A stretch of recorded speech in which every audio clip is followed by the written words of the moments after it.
reporting team is based in Bogota, Colombia. My name is Nadja Drost, and behind the camera is Bruno Federico. And with the support of the Pulitzer Center, we took a reporting trip to our next door neighbor, Venezuela, to report a series for the PBS NewsHour on how the social and economic crisis in Venezuela is affecting all types of Venezuelans. Quieren entregar este país a los Estados Unidos de Norteamérica. One of the most striking things that you feel in Venezuela is the deep polarization in Venezuelan society between those who support the government of President Nicolas Maduro, who took over when ex-President Hugo Chavez died, and those who are against the government or their socialist project. When it comes to discussing the crisis, people have very opposite, polarized views on what the reasons behind it are. So those supporting the government tend to blame both domestic and outside foreign interests in sabotaging the government. For example, domestic food import companies who are accused of hoarding food supplies to be able to increase scarcity and drive up food prices.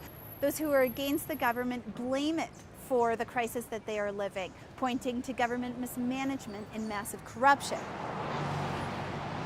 The crisis is leaving no one untouched, and one of the areas we wanted to look at, because it affects every Venezuelan, is the healthcare system. Upon a visit to a Caracas hospital, it was very evident the lack of equipment and medical supplies for patients.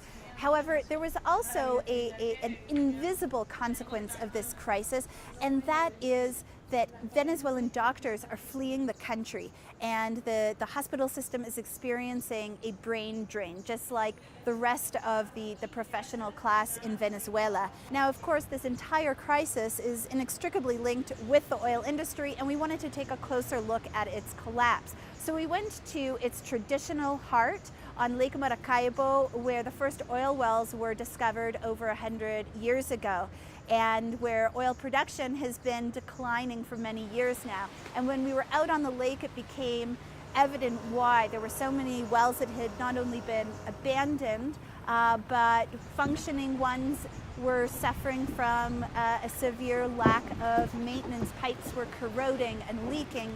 And of course, when you have leaking oil, that's going to affect the ecosystem. Oil has been Venezuela's lifeline for so long, but ironically, it's created parallel economies which are sucking it dry. And one of the things that we wanted to explore was the whole world of gasoline smuggling. As Venezuela spirals deeper into economic crisis, it is hemorrhaging at least $2 billion a year to illegal gasoline smuggling operations.